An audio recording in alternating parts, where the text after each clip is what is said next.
देखो हमने ट्रांसलेशन जो है इनिशिएशन, एलोंगेशन एंड टर्मिनेशन जो है वो प्रोकैरियोट्स में हम कवर कर चुके हैं। ठीक है, तो प्रोकैरियोट्स में हमने कवर कर लिया है। तो अब हम बात करते हैं किसकी, ट्रांसलेशन इनिशिएशन यूकैरियोट्स में कैसे होते हैं, ये हम देखते हैं यूकैरियोट्स के अंदर। ठीक है, तो यूकैरियोट के अंदर ना दो मैकेनिज्म होते हैं ट्रांसलेशन इनिशिएट होने के, एक होता है कैप डिपेंडेंट और एक होता है कैप इंडिपेंडेंट। कैप डिपेंडेंट जो होता है ना ये मोस्ट कॉमन होता है, इसको हम डिटेल में पढ़ेंगे। कैप इंडिपेंडेंट जो है ये तब होता है जब कोई कंडीशन हो जाती है पर्टिकुलर, अगर सेल में कोई स्ट्रेस है या वायरल इन्फेक्शन हो गया, उस टाइम पे कैप इंडिपेंडेंट होता है। देखो कैप डिपेंडेंट हम पढ़ने जा रहे हैं सबसे पहले।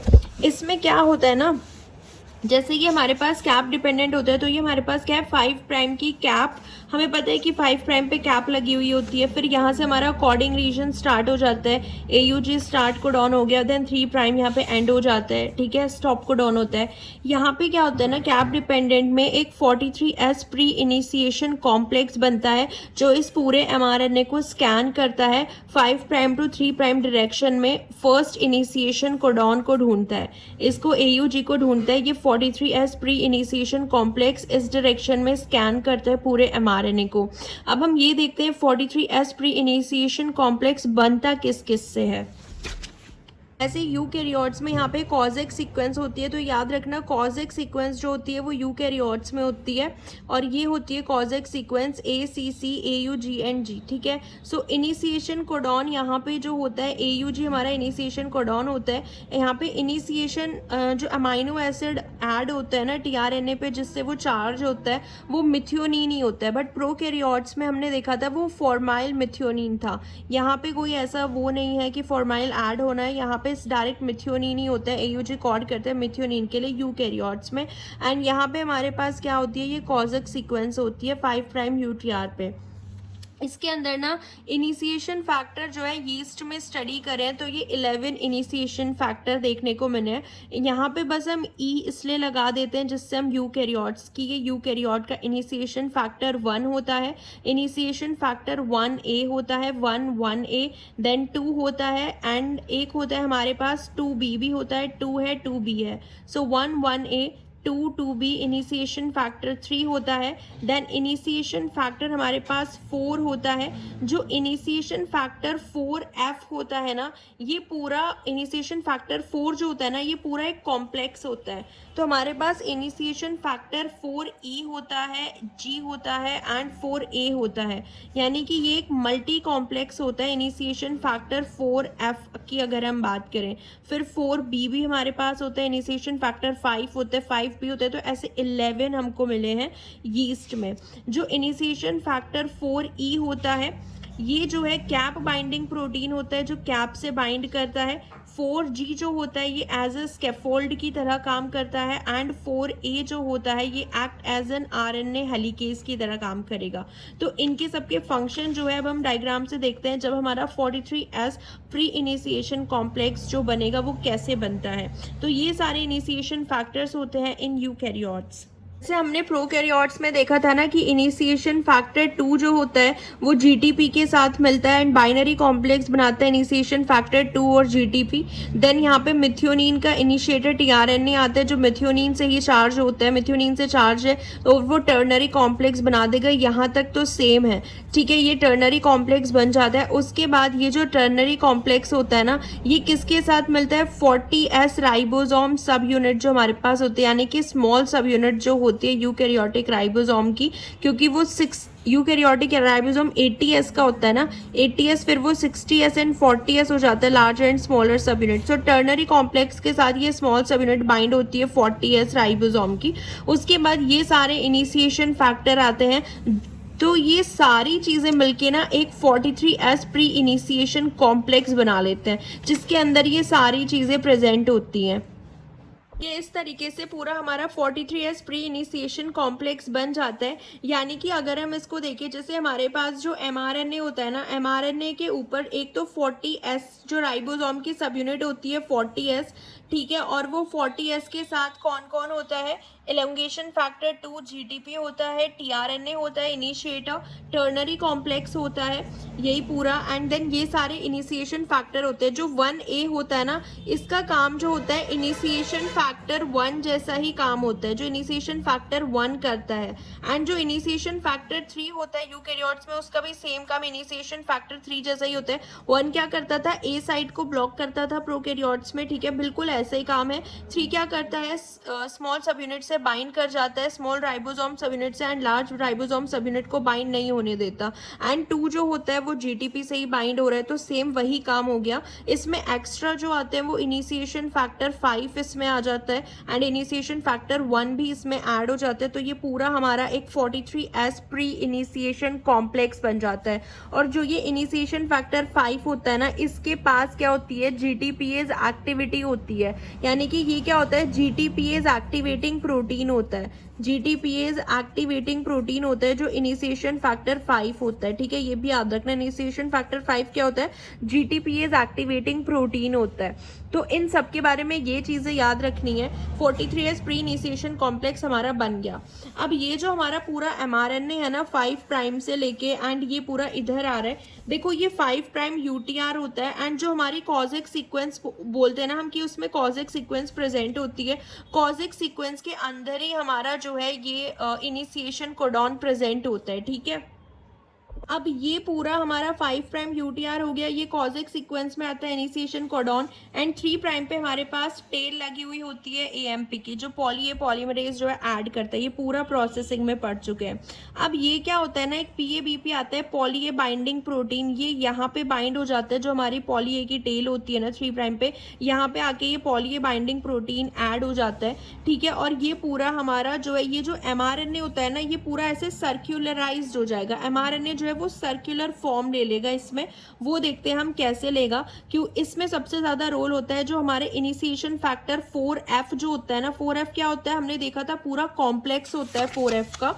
ये रहा 4F का पूरा कॉम्प्लेक्स होता है। 4E होता है, 4G होता है एंड 4A होता है। तो ये तीनों आते हैं, 4F आता है पूरा। एंड ये एमआरएनए जो है हमारा क्या हो जाता है, पूरा एमआरएनए सर्कुलराइज्ड हो जाते हैं। तो ये हम देखते हैं कैसे होता है। देखो यहाँ पे ये जो हमारा पूरा एमआरएनए है ना, ये ऐसे सर्कुलर फॉर्म ले लेता है। ये जो पॉली ए बाइंडिंग प्रोटीन है ना, ये यहाँ पे जो 5 प्राइम कैप है इससे बाइंड हो जाता है। अब ये कैसे बाइंड हो रहे हैं ये देखते हैं। देखो जो इनिशिएशन फैक्टर 4G है, हमने देखा स्कैफोल्ड की तरह काम करता है। वो यहाँ पे बीच में एक स्कैफोल्ड की तरह काम करता है। जो 5 प्राइम कैप है और जो हमारा पॉली ए बाइंडिंग प्रोटीन है, ये दोनों यहाँ पे बाइंड कर जाएंगे with the help of 4G, जो एज अ स्कैफोल्ड प्रोटीन काम करता है। और जो 4E होता है वो 5 प्राइम कैप पे आके बाइंड करता है, ठीक है। 4E जो होगा ये कैप बाइंडिंग प्रोटीन होता है ना 4E, तो ये कैप पे आके बाइंड करेगा। तो 4E ने क्या किया, 5 प्राइम कैप पे आके बाइंड किया। 4G यहाँ पे स्कैफोल्ड प्रोटीन की तरह काम करता है, जो 5 प्राइम कैप और पॉली ए बाइंडिंग प्रोटीन ऐसे एमआरएनए को सर्कुलराइज्ड कर लेता है। 5 प्राइम और 3 प्राइम एंड जो है वो आपस में क्लोज आ जाते हैं। उसके बाद आता है ये 43S प्री इनिशिएशन कॉम्प्लेक्स जो आता है ना, ये फिर इस एमआरएनए पे ऐसे स्कैनिंग करता है, ठीक है। तो इसी को हम बोलते हैं कि 43S pre initiation complex scanning कर रहे हैं। तो यहाँ पे आपको समझ में आए कि कैसे 4E जो होता है वो कैप पे बाइंड करते हैं, 4G दोनों एंड को जो है मतलब दोनों एंड को आपस में मिलाने में हेल्प कर रहा है, क्योंकि ये एज ए स्कैफोल्ड की तरह काम करता है, जो बाइंड करता है 4E को and poly A binding protein को आपस में बाइंड कर रहे हैं इन दोनों को। Then 43S pre initiation complex जो है पूरा स्कैन करता है। अब देखो आफ्टर स्कैनिंग क्या होगा ना, स्कैनिंग के बाद जब वो पहला स्टार्ट कोडॉन रिकॉग्नाइज कर लेगा, जब 43S प्री इनिशिएशन कॉम्प्लेक्स पूरा इस तरीके से स्कैन करता हुआ आएगा एंड जैसे उसको स्टार्ट कोडॉन मिलेगा AUG, उस टाइम पे क्या होगा, जो हमने देखा था इनिशिएशन फैक्टर 5 जो है इसके पास क्या होती है, GTP को हाइड्रोलाइज करने वाली एक्टिविटी होती है। तो ये क्या करेगा, GTP हाइड्रोलाइज कर देगा इनिशिएशन फैक्टर 5। देखो ये जो इनिशिएशन फैक्टर 5 होता है ना, ये GTPase एक्टिवेटिंग प्रोटीन की तरह काम करता है। तो हमने देखा था कि जो हमारे पास क्या था, इनिशिएशन फैक्टर था ना हमारे पास, इनिशिएशन फैक्टर 2 जो था हमारे पास, वो किसके साथ बाइंड करता है, टीपी के साथ बाइंड करता है इनिशिएशन फैक्टर 2 जब वो बाइनरी कॉम्प्लेक्स बनाता है। तो ये जो इनिशिएशन फैक्टर 5 होता है ना, ये क्या करेगा, इसको हाइड्रोलाइज कर देगा क्योंकि इसके पास जीडीपीएस एक्टिविटी होती है, एंड इसको कन्वर्ट कर देता है इनिशिएशन फैक्टर 2 जीडीपी में कन्वर्ट कर देगा। कौन? इनिशिएशन फैक्टर 5, ठीक है, 5 इसको कन्वर्ट कर देगा जीडीपी में। एंड एक हमारे पास होता है इनिशिएशन फैक्टर, हमारे पास होता है 2b भी होता है कि इनिशिएशन फैक्टर 2b, ये क्या करता है, इसको वापस से जीडीपी को कन्वर्ट करा देता है, किसमें? जीटीपी में। सो जो 2b होता है ना हमारे पास, ये कौन सा प्रोटीन होता है? GEF होता है, ठीक है, इसको हम बोलते हैं 2b को GEF बोलते हैं, ग्वानिन न्यूक्लियोटाइड एक्सचेंज फैक्टर। तो ठीक है, ये समझ में आया। यानी कि जो इनिशिएशन फैक्टर 5 है, इसके पास जीटीपीएस एक्टिविटी होती है, ये जीटीपी को हाइड्रोलाइज करेगा इनिशिएशन फैक्टर 2 के जीटीपी को, एंड वो कन्वर्ट हो जाएगा 2 जीडीपी में। ऐसे जो इनिशिएशन फैक्टर 2 भी होता है, वो वापस से इसको जीटीपी में कन्वर्ट कर देगा। तो ये एक जीईएफ की तरह काम करता है। जीईएफ को हम क्या बोलते हैं? Guanine nucleotide exchange factor. तो इस तरीके से ये पूरा हमारा जो है यहाँ पे देखा कि ये पूरा हमारा क्या होता है, 40S प्री इनिशिएशन कॉम्प्लेक्स बन जाता है जो इसको पूरा स्कैन करेगा। ऐसे हमारा एमआरएनए जो है पूरा फोल्ड हो जाएगा। पीएबीपी जो है इससे बाइंड करेंगे हमारे पास जो इनिशिएशन फैक्टर 4E होता है, यहाँ पे G होता है 4G जो स्कैफोल्ड की तरह काम करता है, एंड ये 43S pre initiation complex scan करता है, ठीक है। इस तरीके से ये पूरा जो है क्या होता है, जब तक ये स्टार्ट कोडॉन को रिकॉग्नाइज नहीं कर लेता, इस तरीके से होती है यूकैरियोट्स में इनिशिएशन होती है किसकी? प्रोटीन सिंथेसिस की, ठीक है। तो ये समझ में आया यहाँ तक। एंड इनिशिएशन फैक्टर किन किन का रोल क्या है वो भी I have already mentioned it, ठीक है। उसके बाद देखो जैसे ही ये चीज हो जाएगी ना, यानी कि इनिशिएशन फैक्टर 5 जैसे ही अपनी जीटीपीएस एक्टिविटी शो करेगा, इनिशिएशन फैक्टर 2 जीटीपी हाइड्रोलाइज होगा, तो यहाँ पे हमारी जो लार्ज सब यूनिट होती है ना, राइबोसोम की 60S आके जो है वो बाइंड हो जाती है इनिशिएशन कोडॉन, ये रहा हमारा, एंड यहाँ पे हमारी होती है 30S सब यूनिट, ठीक है। तो 30S, उसके बाद 60S आ जाती है, एंड फिर वही सेम प्रोसेस चलता है कि ए साइट पे जो है क्या आएगा, दूसरा टीआरएनए आता है। तो ये पूरा प्रोसेस जो है प्रोकैरियोट्स जैसा सेम है, बिल्कुल सेम होता है। बस यहाँ पे जो हमारे इनिशिएशन फैक्टर हैं वो अलग होते हैं। वहाँ पे तो इनिशिएशन फैक्टर टीयू आता है। यहाँ पे देख लेते हैं कि एलोंगेशन में कौन कौन से फैक्टर्स आते हैं। सो इनिशिएशन में यही था, ये हमने कैप डिपेंडेंट इनिशिएशन पढ़ा है। देखो इनिशिएशन फैक्टर 1A और इनिशिएशन फैक्टर 3 का काम ऐसा ही है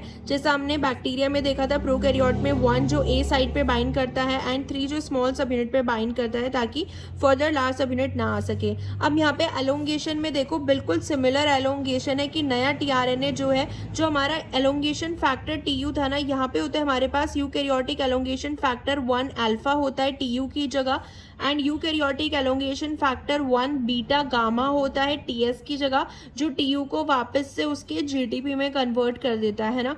ये पूरा बैक्टीरिया में हमने कवर कर चुका है। एलोंगेशन बिल्कुल सेम है, सिर्फ जो इसके फैक्टर है एलोंगेशन फैक्टर वो अलग होते हैं। टीयू की जगह 1 अल्फा होता है, टीएस की जगह होता है beta gamma, and elongation factor 2 जो होता है यहाँ पे, ये किसका होता है? जी, जो हमारा ट्रांसलोकेस था, जो राइबोसोम को ट्रांसलोकेशन करा रहा था, राइबोसोम को मूव करा रहा था।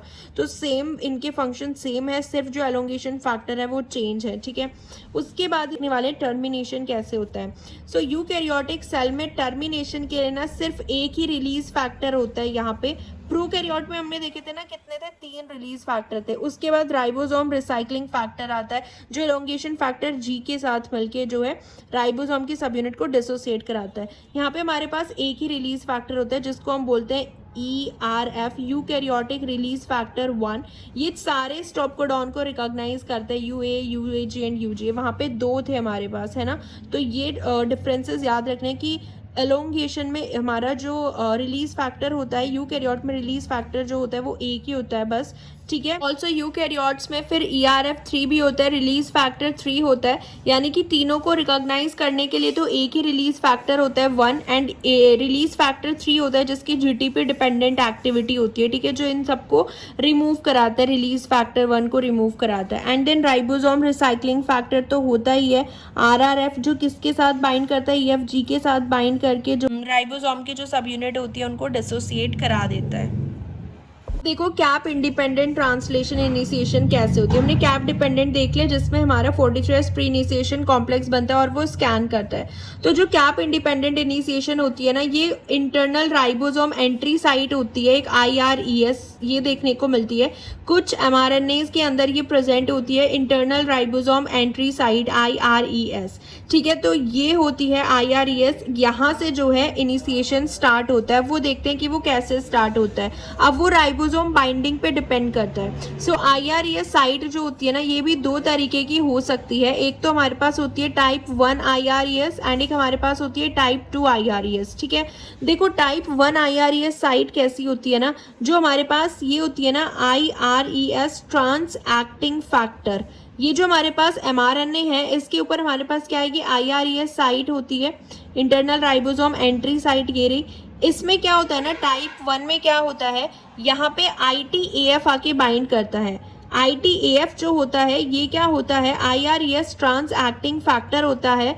ITAF एक फैक्टर होता है जो इस सीक्वेंस पे आके बाइंड करेगा एंड उसके बाद जो पहली सब यूनिट होती है 40th सब यूनिट आएगी, interact with ribosome through ITF। बस इसमें याद रखना है कि IRES के पास ITF आता है, उसके बाद 40th सब यूनिट आती है, देन फिर से वो इनिशिएट हो जाता है, 40th सब यूनिट आएगी, देन लार्ज सब यूनिट आएगी एंड इस तरीके से इनिशिएशन हो जाता है। सो कैप इंडिपेंडेंट जो है ये बहुत ही रेयर होता है। जब सेल कोई स्ट्रेस में होती है या कोई वायरल इन्फेक्शन उस टाइम पे ये होता है। तो ये याद रखना है इसमें कि टाइप 1 में जो है एक फैक्टर आता है ITF फैक्टर, जो कि बाइंड कराता है 40th सब यूनिट को। टाइप 2 जो ये होती है internal ribosome entry site IRES, इसमें ऐसा कुछ नहीं होता है, ये डायरेक्टली बाइंड करती है हमारे 40S जो राइबोसोम सब यूनिट होती है उससे, क्योंकि जो राइबोसोम सब यूनिट होती है उसका 18S RNA बेस पेयर करता है विद द IRES सीक्वेंस। तो ये होती है टाइप 2 IRES सीक्वेंस, ठीक है। तो ये दो टाइप की होती है, एक में तो डायरेक्ट बाइंड कर रही है राइबोसोम की 40S सब यूनिट के 18S RNA से, एंड एक में हमें फैक्टर की जरूरत पड़ रही है। तो इस तरीके के जो इनिशिएशन होती है यूकैरियोट्स में उसको हम बोलते हैं कैप इंडिपेंडेंट ट्रांसलेशन इनिशिएशन।